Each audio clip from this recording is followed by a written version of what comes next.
Jadi setan itu tidak hanya setan yang tak nampak oleh kita banyak yang kita sebutkan tadi, tapi ada juga ikhwannya, ada saudara-saudara setan.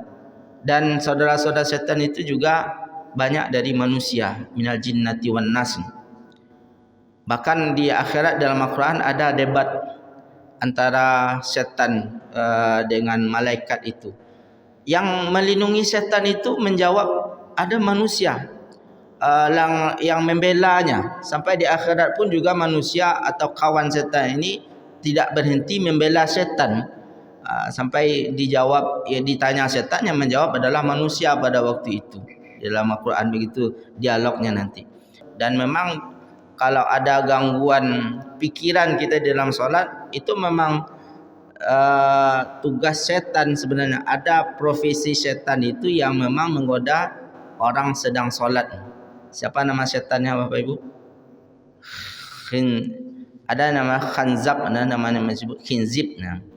Khinzib atau khanzab disebut namanya, khinzib atau khanzab. Itu memang tugasnya atau kerjanya satu saja, yaitu menggoda orang di dalam solat. Dalam solatkah, di luar solatkah, yang godaannya itu intinya sama, yaitu melarang orang untuk berbuat ma'ruf dan mengajak kita untuk berbuat maksiat. Berarti semakin ke ujung, artinya semakin ke akhir zaman, godaannya semakin berat. Maka kata Nabi SAW memang di hadis itu dipuji oleh Nabi orang yang di akhir zaman itu tetap istiqamah di dalam agamanya. Dan Nabi menyebut mereka itu adalah para saudara-saudaranya, saudara-saudaraku, kata Nabi SAW.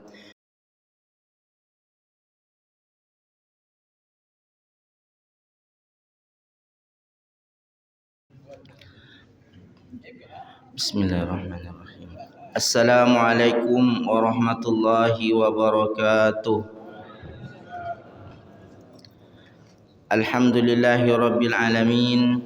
Alhamdulillahilladzi ahyana ba'dama amatana wa ilaihin nusyur. Asyhadu an la ilaha illallah wahdahu la syarika lah wa asyhadu anna Muhammadan abduhu wa rasuluhu la nabiyya wa la rasula ba'dah. Bapak Ibu jamaah salat subuh yang kami muliakan, semoga kita semua tetap dirahmati oleh Allah Subhanahu wa taala. Amin ya rabbal alamin. Bersyukur kita pada Allah Subhanahu wa taala pada subuh hari ini Allah mengkaruniakan kepada kita ibadah solat subuh berjamaah.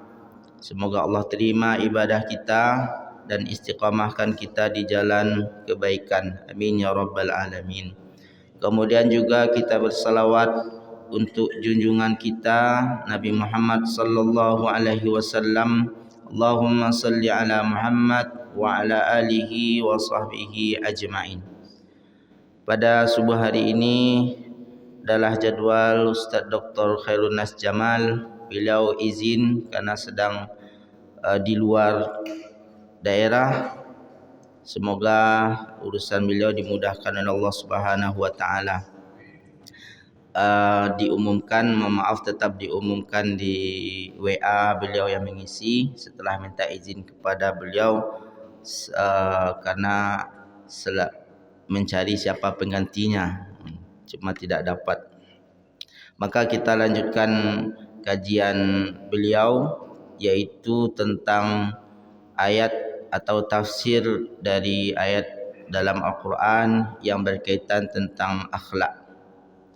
Ada sebuah ayat di dalam Al-Quran yang dikatakan oleh Ja'far As-Sadiq, ini adalah kumpulan dari segala macam akhlak yang ada di dalam Al-Quran. Jadi intinya adalah pada ayat ini, yaitu surah Al-A'raf ayat 199. Dan kita insyaAllah akan bacakan tafsirnya dari ayat tersebut, dari ayat 199 sampai ayat 202 insyaAllah. Ya. Allah Subhanahu wa taala berfirman, A'udzu billahi minasyaitonir rajim. Bismillahirrahmanirrahim. khudhil afwa wa'mur bil 'urfi wa a'rid 'anil jahilin. Artinya di terjemahan Kemenak ini, jadilah pemaaf dan suruhlah orang mengerjakan yang ma'ruf serta jangan pedulikan orang-orang yang berbuat jahil, berbuat bodoh. Inilah ayat yang disebutkan oleh Ja'far As-Sadiq sebagai kumpulan dari akhlak-akhlak yang ada di dalam Al-Quran, yaitu jadilah pemaaf, suruhlah orang mengerjakan yang ma'ruf, dan berpalinglah atau jauhilah orang-orang yang berbuat jahil, berbuat bodoh. Sebenarnya ini adalah terjemahan yang dipilih oleh tim di Kemenak dari beberapa tafsir. Karena tafsir dari khudhil afwa itu tidak hanya beri maaf, dan kalau diterjemahkan ke dalam bahasa Indonesia terpaksa tim penterjemah itu memilih dari beberapa versi terjemah, beberapa versi makna atau tafsirnya. Karena ada juga yang menafsirkan ayat ini khudhil afwa itu artinya ambillah zakatnya. Ambillah zakatnya, perintahkan kepada yang baik dan berpalinglah dari orang-orang jahil. Karena di ayat yang lain afwa ini artinya adalah mengambil zakat. Yas'alunaka madza yunfiqun qul ma anfaqtum min khairin falil walidaini qul ma anfaqtum min khairin falil walidaini wal aqrabin wal yatama. Yas'alunaka madza yunfiqun qulil afwa kadzalika yubayyinullah. Ini di ayat itu artinya mereka bertanya kepada engkau wahai Muhammad bagaimana berinfak itu. Maka Allah Subhanahu wa taala menurunkan ayat ini, mereka wahai Muhammad, mereka bertanya kepada engkau bagaimana berinfak itu, artinya harta yang mana yang akan diinfakkan. Khudhil afwa, ambillah dari harta yang berlebih dari kebutuhan pokok. Jadi afwa itu artinya berlebih atau harta yang berlebih. Jadi ada juga yang menyamakan arti di ayat itu ke ayat ini, yaitu khudhil afwa, ambillah sedekah atau ambillah harta lebih, maksudnya adalah zakat. Tetapi dari banyak versi terjemahan tersebut, yang paling baik atau yang paling banyak diterjemahkan atau ditafsirkan oleh ulama adalah berilah maaf. Maka itu yang diterjemahkan ke dalam bahasa Indonesia, khudhil afwa, berilah maaf. Al-afwa itu sebagaimana di ayat tadi artinya adalah sesuatu yang sedikitnya, yang dihubungkan dengan beri maaf artinya maafkanlah kesalahan-kesalahan yang dilakukan oleh orang lain, yang mana kesalahan itu adalah sebenarnya sedikit.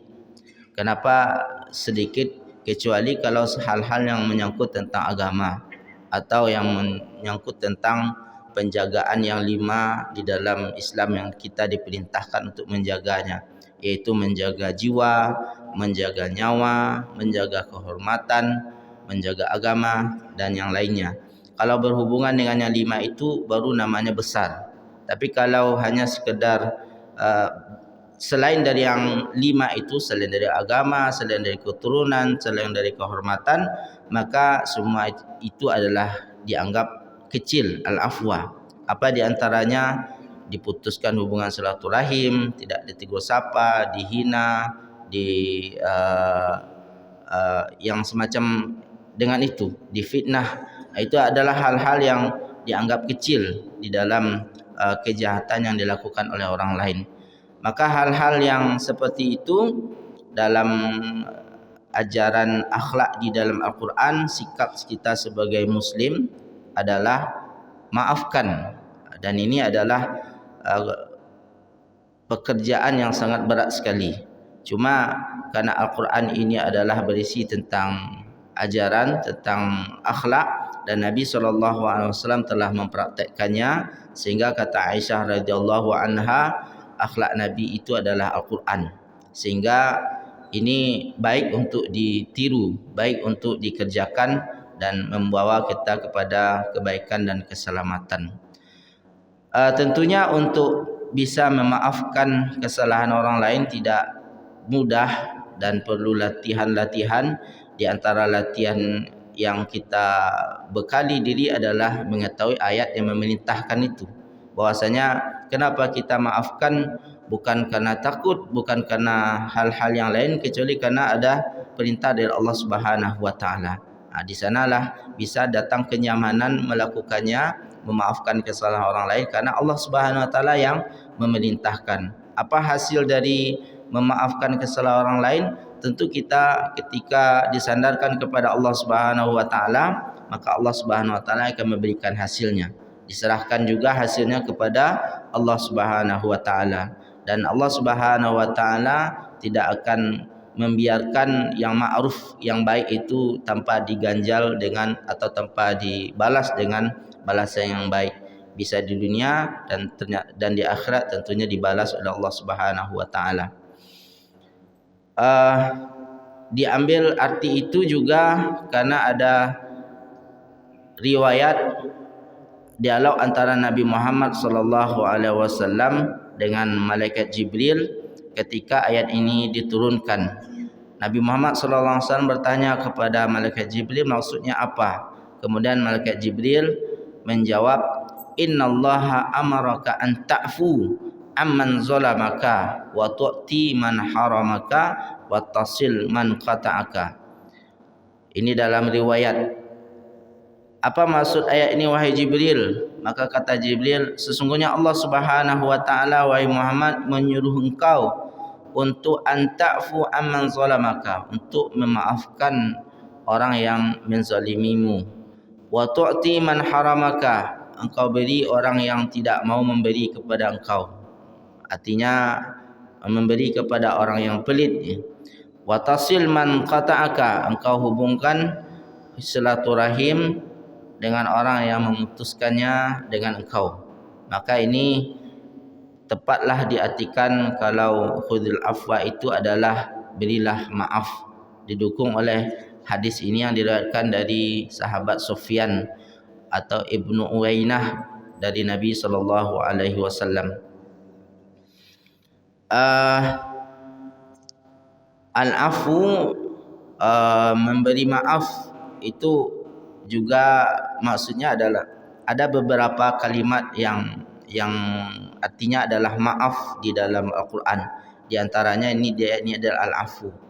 Ada beda antara satu kalimat dengan kalimat yang lain, itu juga beda dalam penerapannya. Al-afu itu memaafkan sampai habis, sampai terhapus, sebagaimana kalau orang menulis di papan tulis kemudian dihapus sampai tidak ada bekasnya lagi, dianggap aja tidak ada. Itu yang disebut dengan al-afu. Maka dalam hal ini perintahnya berilah maaf itu artinya hilangkan seakan-akan itu tidak ada dan tidak perlu juga ada bekasnya. Dan ini adalah sekali lagi tentu berat semua bagi orang yang Allah Subhanahu wa taala kehendaki adalah hamba-hambanya yang baik, akan mudah bagi mereka untuk mengerjakannya. Tentu bisa menerapkan ini adalah atas pertolongan Allah Subhanahu wa taala. Karena banyak di antara akhlak-akhlak dalam Al-Quran itu setiap kaum muslimin atau banyak kaum muslimin juga mengenal dan mengetahuinya, bahkan hafal akan perintahnya, namun tidak bisa mempraktekkan karena mungkin Allah Subhanahu wa taala belum memudahkan atau belum menggerakkan hatinya untuk mempraktekkan. Jadi seperti ini juga kita memohon kepada Allah Subhanahu wa taala untuk bisa mempraktekkannya. Di bulan Ramadan juga doa kita seperti itu. Allahumma innaka afuwun karimun tuhibbul afwa fa'fu anna. Itu adalah supaya Allah Subhanahu wa taala memaafkan kesalahan kita dan juga supaya kita belajar bisa memaafkan sebagaimana diperintahkan oleh Allah Subhanahu wa taala tersebut di dalam Al-Qur'an. Wa'mur bil 'urfi, dan perintahkanlah kepada yang urf, kepada yang baik. Uruf itu juga artinya tidak hanya baik, tetapi dipilih di sini adalah yang baik. Ini di antara tafsir-tafsir yang dipilih oleh penterjemah. Karena uruf itu juga artinya adalah kebiasaan sebuah masyarakat, disebut juga dengan uruf, atau adat istiadat disebut juga dengan uruf. Tentunya perintah di sini tidak memerintahkan kepada yang makna kedua tadi, yaitu adat istiadat. Perintahkan orang untuk mempraktekkan adat istiadat, karena tidak semua adat istiadat itu baik. Kalaupun perintahnya memang untuk adat istiadat, berarti adat yang sesuai dengan Al-Quran.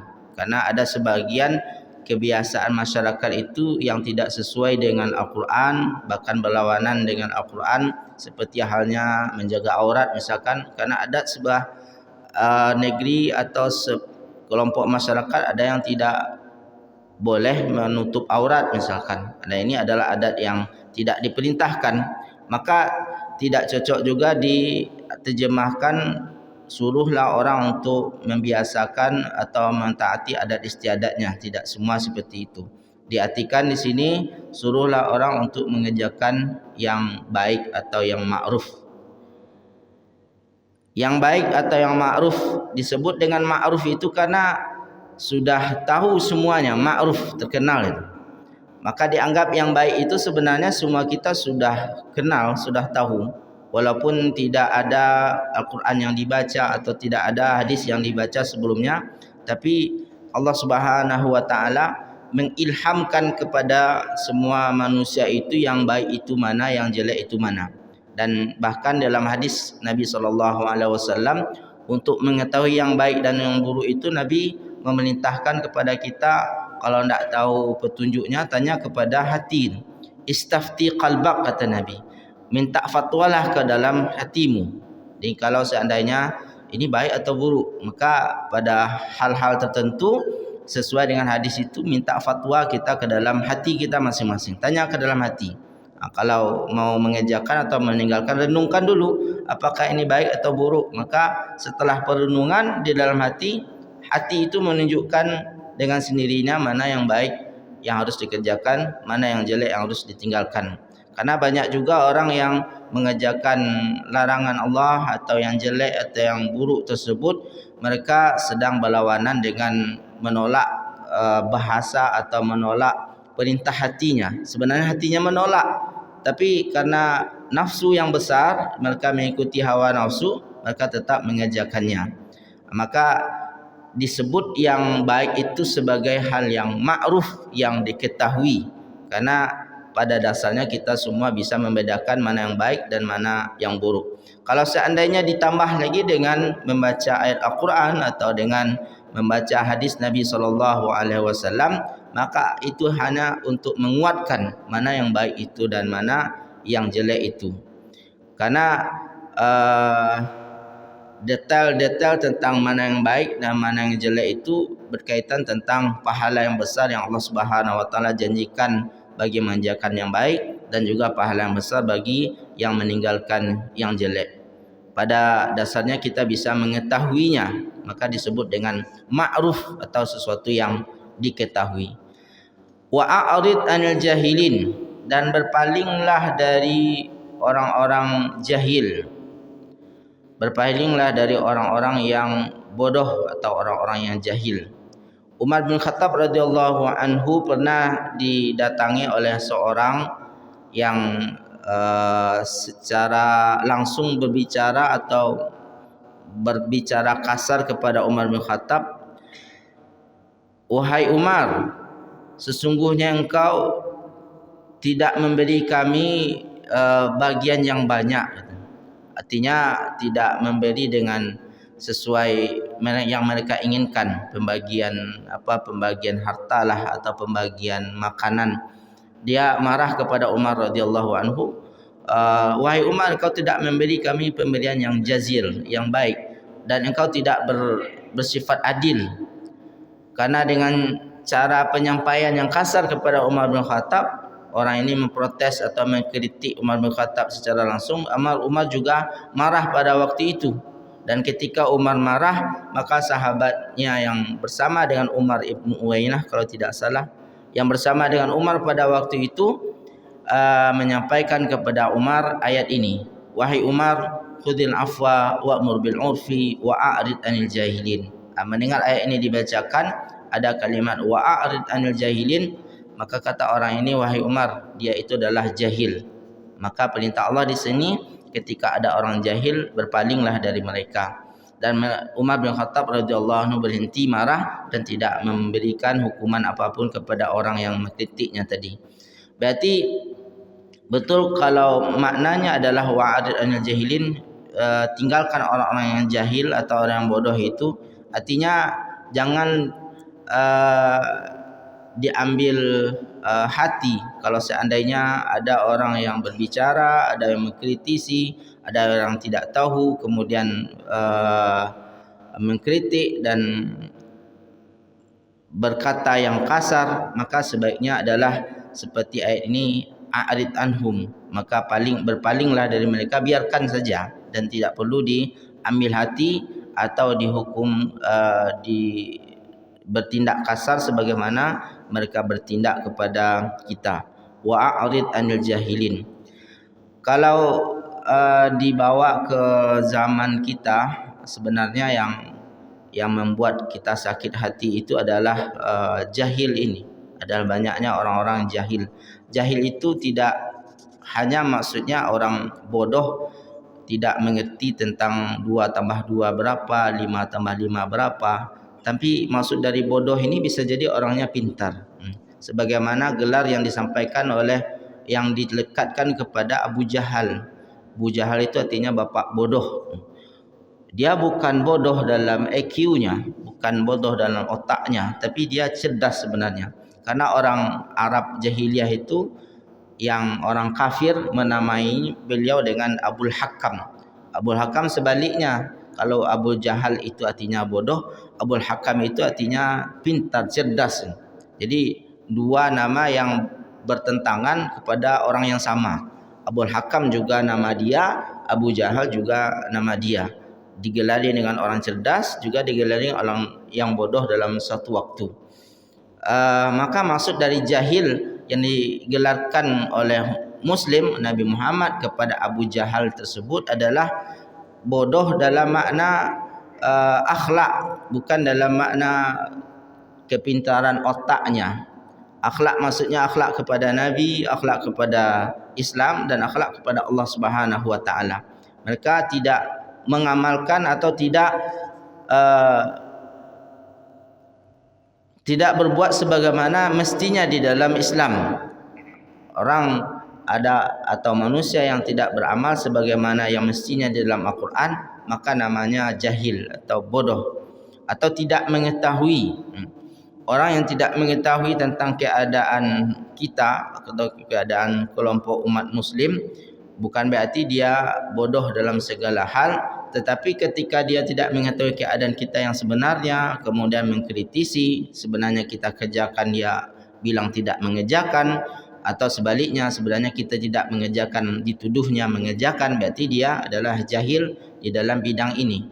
Maka pengetahuannya yang tidak ada, kemudian mengkritisi dan akhirnya berbuat atau berakhlak yang tidak baik kepada kita, maka ajaran di dalam Al-Quran adalah berpaling saja dari mereka. Tak perlu disibukkan diri oleh mereka tersebut.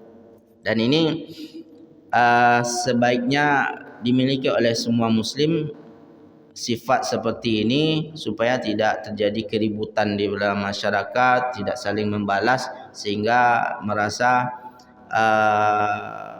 banyak musuh di sekitar kita. Dan termasuk juga mengomentari atau menyikapi segala keadaan di sekitar kita.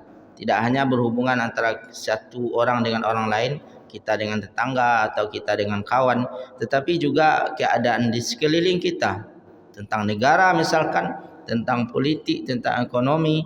Ya, dianggap saja orang yang menentang dan segala macam yang dilakukannya itu adalah orang-orang yang bodoh kalau seandainya merugikan kelihatannya atau tidak menguntungkan kepada umat muslim. Kecuali kalau seandainya hal-hal yang besar, kemudian hal yang besar itu pun juga kita bisa dan mampu untuk menindaknya, mampu untuk melakukan amal ma'ruf nahi mungkar di sana. Tapi kalau tidak mampu dan kita juga tidak ada kekuatan untuk itu, maka perbuatan yang baik adalah berpaling dari mereka. Wa'arid anil jahilin. Di 3 macam bentuk nasihat di ayat yang pertama ini kita ulangi, khudil afwa, berilah maaf, wa'mur bil ma'ruf, wa'mur bil urfi. Di sini selalu berusaha untuk memerintahkan, mengajak kepada yang baik, walaupun yang diajak itu tidak mendengar atau tidak mau diajak, tapi karena perintahnya adalah diajak, maka diajak ajalah terus. Kadang banyak yang tidak mau diajak untuk kebaikan, tetapi nanti di masa yang akan datang, di masa yang berbeda, yang diperintahkan atau diajak tersebut baru mengerjakannya. Ini banyak cerita, ada orang tua yang menasihati anaknya atau kakek menasihati cucunya, sampai orang tua itu meninggal dunia, anak ini tidak mau berubah, tetap dengan kenakalannya, tidak mau salat, tidak mau puasa dan segala macam. Tapi karena orang tua tak pernah berhenti menasihati di masa dia hidup, ketika orang tua ini meninggal, baru anak ini berubah, baru cucu ini berubah jadi orang baik. Dan dia sampai bilang anak ini, misalkan, saya selalu dinasihati orang tua dulu, padahal ketika dia hidup tak pernah melihat saya melakukan yang baik. Ini dampak dari memerintahkan atau mengajak kepada yang baik itu tidak selalu kelihatan di waktu itu, dan bisa saja kelihatannya nanti setelah meninggal dunia. Ini contohnya banyak dilakukan oleh Nabi SAW. Tetap mengajak orang kepada Islam walaupun yang diajak itu selalu memeranginya. Di antara banyak sahabat yang tidak pernah berhenti untuk menyerang Nabi di waktu Nabi mengajak itu, di antaranya adalah Abu Sufyan dan yang lain. Abu Sufyan ini yang memimpin banyak perang melawan Nabi SAW. Di antara perang Badar ikut dia, perang Uhud juga ikut, kemudian yang terakhir yang betul-betul dia memimpin adalah perang Khandaq. Dia memimpin perang besar itu untuk menghabisi Nabi dan para sahabat. Tapi Nabi tak pernah berhenti untuk mengajaknya. Akhirnya Abu Sufyan ini setelah selesai perang-perang itu semua dan setelah selesai Fathul Mekah, beliau masuk Islam. Yang dulunya sangat kuat untuk menyerang dan melawan kepada Nabi SAW, sekarang menjadi membantu Nabi SAW. Yang akhirnya di perang setelah dia masuk Islam, banyak diikutinya juga membantu Nabi SAW. Dan bahkan di perang tersebut, di jihad tersebut, matanya kena panah, kena tombak atau kena panah, sehingga matanya hilang sebelah. Inilah Abu Sufyan. Artinya ada hasil daripada dakwah Nabi SAW yang dilihatnya pada waktu itu. Dan ayat Al-Quran juga mengatakan ada hasil daripada dakwah itu dilihat, dan ada juga yang tidak terlihat sekarang. Kapan terlihatnya? Atau ketika orang ini sudah meninggal misalkan, maka diperintah kepada ma'ruf itu dikerjakan bukan saja ingin melihat hasilnya, tapi adalah karena semata-mata Allah Subhanahu Wa Taala yang menyuruh, yang memerintahkan. Yang terakhir, yang ketiga adalah berpaling dari orang-orang yang bodoh, dari orang-orang yang berbuat jahil atau orang yang berperilaku jelek karena mereka sebenarnya karena tidak tahu. Kalau seandainya mereka tahu, maka mereka tentunya tidak berbuat jelek. Bisa jadi itu maksud dari jahil di dalam ayat ini. Ayat selanjutnya, wa imma yanzaghannaka minasyaitani nazghum fasta'iz billah innahu sami'un alim. Artinya, dan jika setan datang menggodamu, maka berlindunglah kepada Allah, sungguh Dia Maha mendengar dan Maha mengetahui. Yanzaghannaka, menggoda ini, yang zaghan itu menggoda yang di dalam hati, dia tidak kelihatan. Tetapi dia mengajak di dalam hati, membuat hati itu condong untuk mengerjakan atau untuk meninggalkan yang mana itu adalah hal-hal yang jelek. Terdorong hati untuk mengerjakan yang jelek, dan itu adalah dorongan daripada syaitan. Maka pada waktu itu Allah Subhanahu Wa Taala perintahkan apa? Fasta'iz billah, berlindunglah kepada Allah Subhanahu wa taala. Dan ini di dalam kita sadar maupun di dalam kita sedang beribadah, ketika beribadah atau di luar beribadah. Di dalam solat juga begitu. Kalau di dalam solat ada bayangan-bayangan yang lain daripada kesibukan kita solat, teringat ini, teringat itu, menghayal ini, menghayal itu dalam solat, kan juga diperintahkan hendaknya kita berta'awuz kepada Allah ketika waktu itu. Bagaimana cara berta'awuznya? Kita baca a'udzubillahi minasyaitonirrajim di dalam ketika membaca ayat atau ketika gerakan solat kita lakukan di dalam rukuk kah, atau di dalam ketika i'tidal atau di dalam sujud, susah menghilangkan gangguan-gangguan itu. Dan memang kalau ada gangguan pikiran kita dalam solat, itu memang tugas setan sebenarnya. Ada profesi setan itu yang memang menggoda orang sedang solat. Siapa nama setannya Bapak Ibu? Ada nama khanzab, ada nama disebut khinzib. Nah, khinzib atau khanzab disebut namanya, khinzib atau khanzab. Itu memang tugasnya atau kerjanya satu saja, yaitu menggoda orang di dalam solat. Maka hal yang lupa sebelum solat, ketika solat teringat. Hal yang tidak mungkin terbayang di luar solat, ketika solat terbayang. Seakan-akan kita bisa menyelesaikan persoalan negara itu ketika dalam solat kan. Nah, kenapalah gubernurnya calon tidak ada yang baik, terbayang semua. Siapa yang saya pilih? Itu aja pikiran-pikiran kita di dalam solat. Di luar solat juga tidak teringat hal-hal tersebut. Kalau ada seperti itu, akhirnya solat kita tidak khusyuk. Yang seharusnya setiap bacaan kita nikmati, ada doa-doa di sana, ada gerakan yang sempurna yang kita bisa ambil manfaat untuk fisik kita, maupun kita macam-macam yang baik yang bisa kita ambil di dalam solat. Ternyata karena digoda oleh syaitan dari sejak takbir pertama, takbiratul ihram sampai salam, kita tidak tahu, rupanya dah selesai saja solatnya. Tidak terasa solat dah selesai saja. Itu kalau solat berjamaah bisa ikut saja sama imam. Kalau solat sendiri apa yang terjadi? Lupa rakaatnya, apakah sudah 3 atau 4. Kadang sudah ditambah rakaatnya lupa lagi kan. Ini nambahnya berapa tadi? Akhirnya ditambah lagi. Salat zuhurnya jadi 8 rakaat. Lupa terus. Diwudukah seperti itu? Juga ada seperti itu. Bagaimana cara ta'awuz kita? Ta'awuz, baca a'udzubillahi minasyaitonirrajim. Dan katanya di dalam fikih itu, kalau kita baca ta'awuz itu ada godaan setan, a'udzubillahi minasyaitonirrajim, maka meludah, boleh meludah. Meludah pun menghembuslah. Kalau meludah keluar alir 3 kali ke arah kiri kita, kalau tidak ada orang sebelah kiri. Kalau ada orang di kiri, ada juga di kanan, ke depan. Gitu. Kalau terlalu banyak pun nanti berkelahi pula. Itu cara fasa'id bila a'udzubillahi minasyaitonirrajim.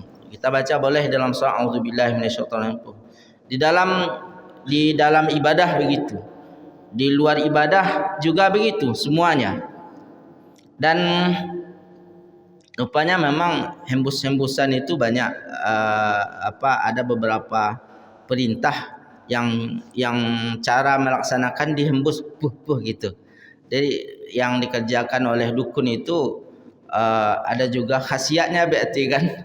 Dia boleh, kalau di luar solat juga kita a'udzubillahi minasyaitonirrajim, dibuang itu seperti itu juga, seperti yang kita lakukan di dalam solat kita.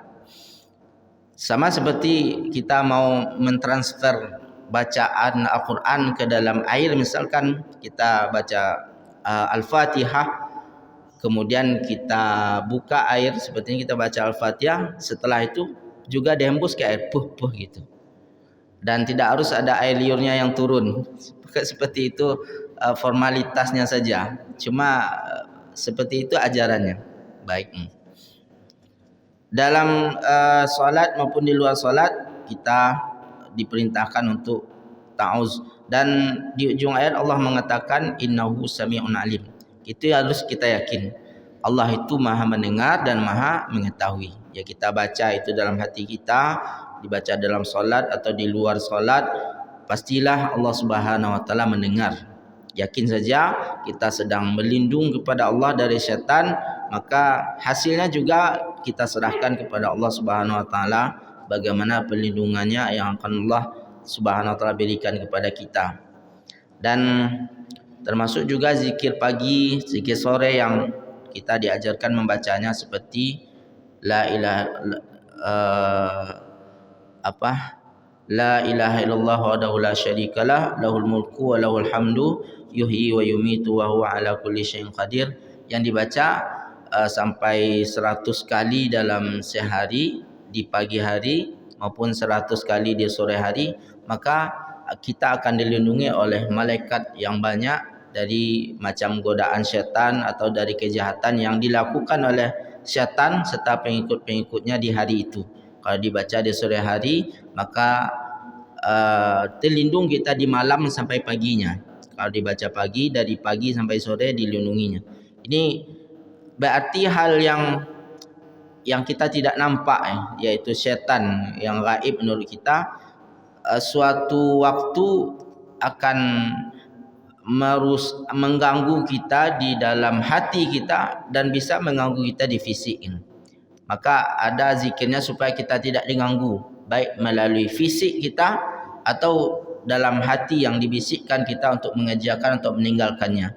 Kalau di dalam fisik mengganggu kesehatan kita, misalkan kerusupan itu sudah jelas.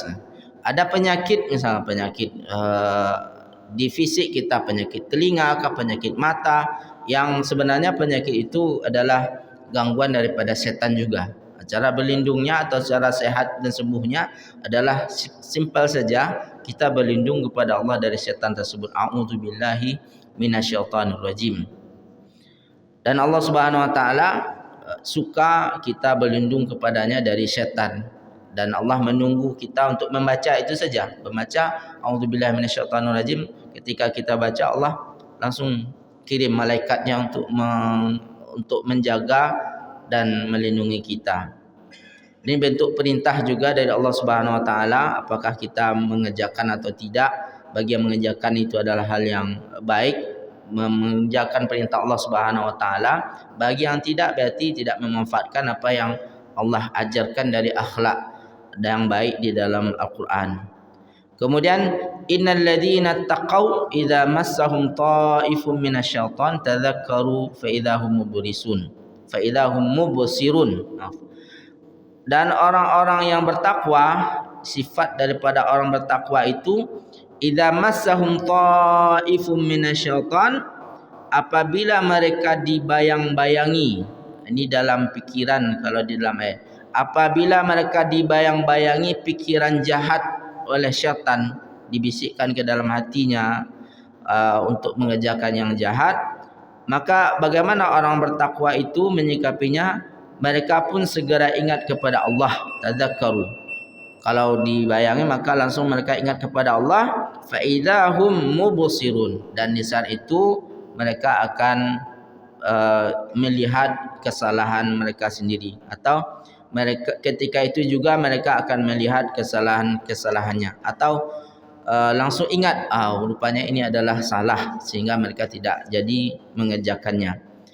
Jadi orang yang didatangi oleh syaitan itu semuanya, termasuk juga orang yang bertakwa, pasti didatangi oleh syaitan. Dan katanya semakin tinggi takwa seseorang, syaitannya juga semakin profesional, semakin luar biasa. Karena setan dari jin itu, Bapak Ibu rahimakumullah, umurnya panjang. Umurnya berkali-kali lipat daripada umur manusia. Mereka juga mati. Mereka lahir, hidup dan juga meninggal. Kecuali iblis yang tidak meninggal sampai sekarang. Tapi iblis itu cuma satu. Pengikutnya dari jin, setan namanya, itu banyak dan punya tugas yang macam-macam. Dan kalau umurnya panjang, kerjanya cuma satu saja di atas dunia ini, yaitu menggoda manusia. Bayangkan pengalamannya yang banyak kan kita saja manusia ini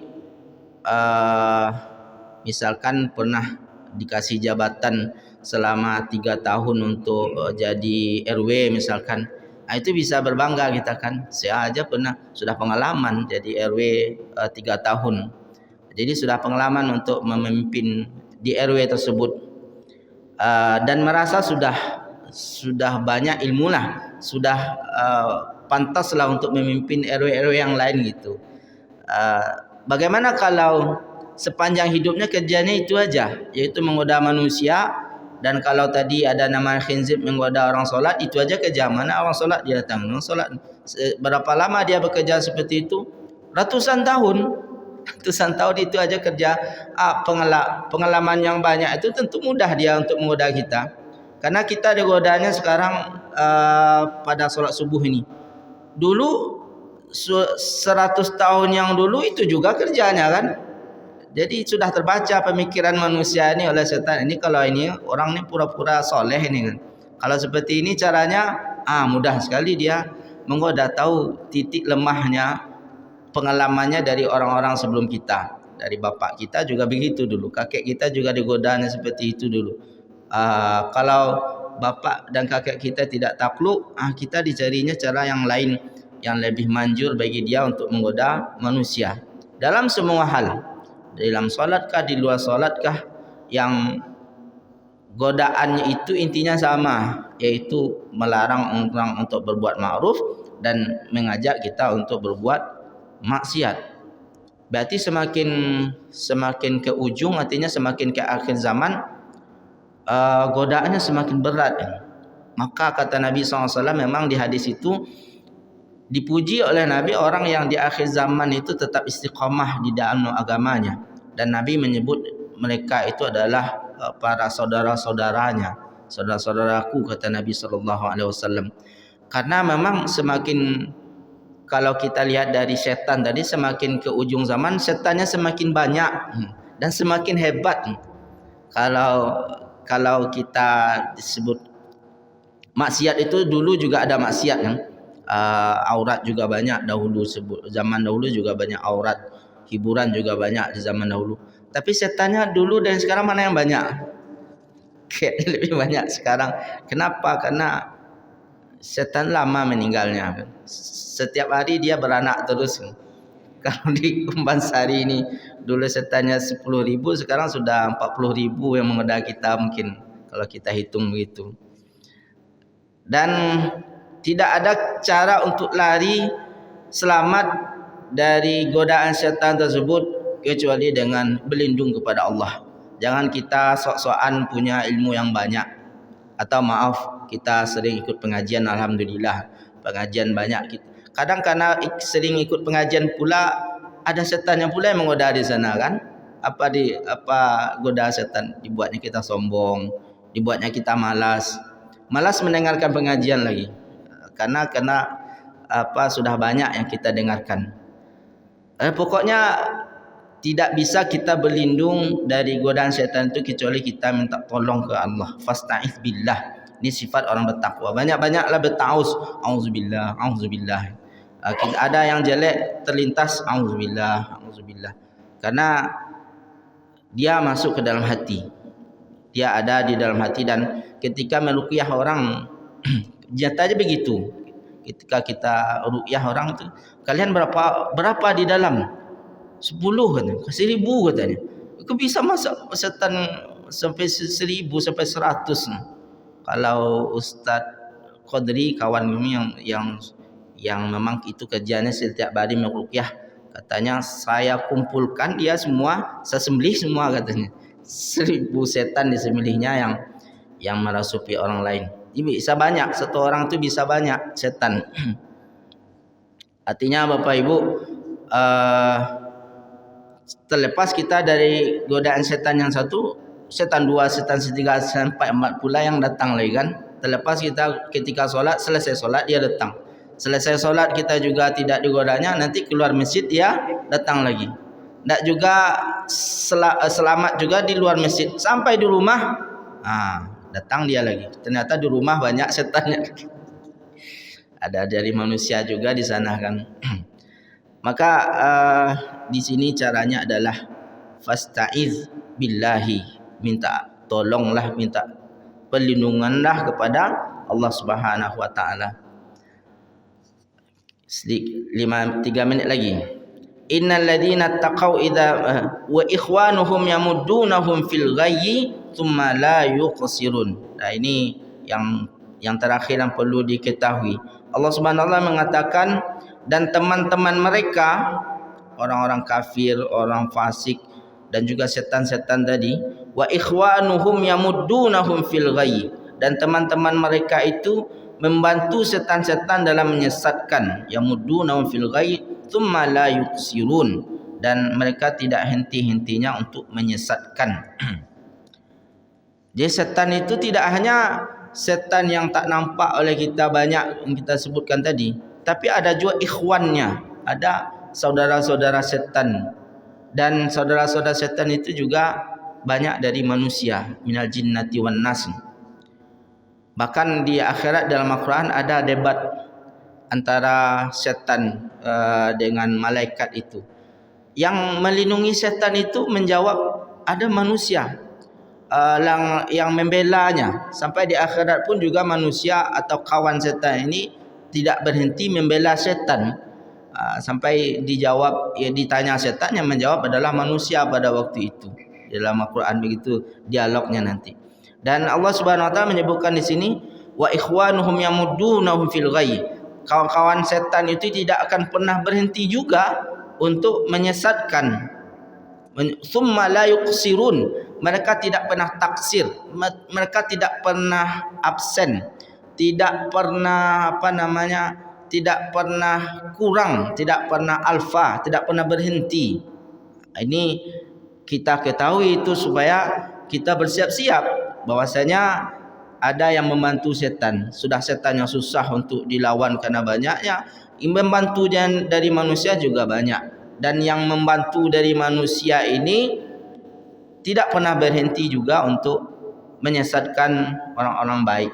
Untuk membantu setan tidak pernah berhenti. Mereka gagal sekarang, besok diulang lagi. Besok gagal dengan satu cara, cari cara yang kedua, cara yang ketiga, cara yang keempat. Pokoknya tidak pernah berhenti untuk ikut juga menyesatkan, mengajak orang berpaling, sebagaimana itu adalah program daripada setan. Sehingga kita tidak bisa membedakan ini setan apa manusia, karena perbuatannya sama saja. Dan setan yang dari manusia ini yang luar biasa juga, karena kita mengira mereka manusia, tetapi ternyata mereka itu adalah setan. Kalau jelas-jelasnya setan kan bisa kita berlindung. Yang manusia tapi perbuatannya setan ini yang kita sering mengikutinya. Maka kata Allah Subhanahu wa taala di dalam Al-Qur'an ketika dalam surat Al-A'raf ini juga mengajak orang berperang. Kalau tidak mau mereka itu diajak perang, kata Allah, tinggalkan saja. Karena ada memang manusia, kalau seandainya dipaksa mereka ikut, mereka tidak akan memberi manfaat. Dan ada manusia itu yang sebenarnya menyelewengkan orang dari Allah Subhanahu wa taala, dan mereka ini punya banyak penggemar juga dari manusia yang lain. Jadi kalau mereka diajak, nanti mereka merusak barisan kaum muslim, serta orang-orang yang menggemarinya, yang fans kepada dia juga ikut-ikutan untuk berpaling. Karena semakin banyak kejahilannya, semakin banyak dosanya, semakin banyak juga pengikutnya. Ada orang tu'jibuka ajsamuhum, engkau kalau melihat mereka itu takjub dengan fisiknya, dengan kata-katanya, dengan program kerjanya. Pokoknya salutlah orang melihatnya. Padahal dia adalah syaitan.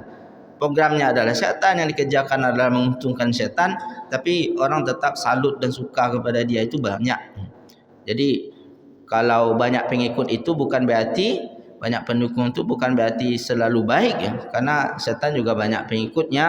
Dan Allah juga mengatakan setan yang diikuti oleh manusia, manusia ini juga banyak pengikutnya juga, yang mereka digemari oleh manusia-manusia yang lainnya. Beberapa ayat ini semoga menjadi petunjuk bagi kita yang Itu adalah surah Al-A'raf ayat 199 sudah sampai 202. Tidak perlu kami simpulkan lagi Bapak Ibu rahimakumullah, semoga bermanfaat sebagai pengisi kajian subuh ini. Wabillahi taufik wal hidayah. Mohon maaf salah dan khilaf. Assalamualaikum warahmatullahi wabarakatuh.